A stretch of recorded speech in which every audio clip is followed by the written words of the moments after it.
இது முழுக்க முழுக்க பிஜேபியை எதிர்ப்பதற்கு சீமான் தேவைப்படுகிறார் அப்படின்னு என்ன அர்த்தம்னா மறைமுகமாக சொல்கிறாங்க.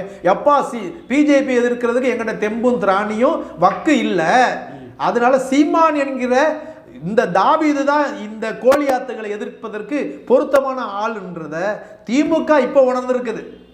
புரியுதுங்களா? ஏன்னா சமரசம் இல்லாமல் சண்டை போடுறதுல சீமான் வந்து ஒரு பெரிய ஆளுமையாக நிற்கிறாரு. இந்த இடத்துல தங்களுடைய இருப்பு கேள்விக்குள்ள ஆக்கப்படுறதுனால பாரதிய ஜனதாவுடைய பி டீம் சீமான் அப்படின்றத நிறுவ பார்க்குறாங்க. பாரதிய ஜனதாவுடைய பி டீம் சீமான்னா எதுக்காக சீமானுடைய அஸ்திரத்தை தூக்கிட்டு நீங்கள் சண்டை போட வர்றீங்க? உங்கள்கிட்ட தான் சொந்த ஆயுதங்கள் இல்லையா பிஜேபி எதிர்ப்பதற்கு? இப்போ மட்டும் உங்களுக்கு சன் டிவிக்கு எதுக்கு சீமான் தேவைப்படுறாரு?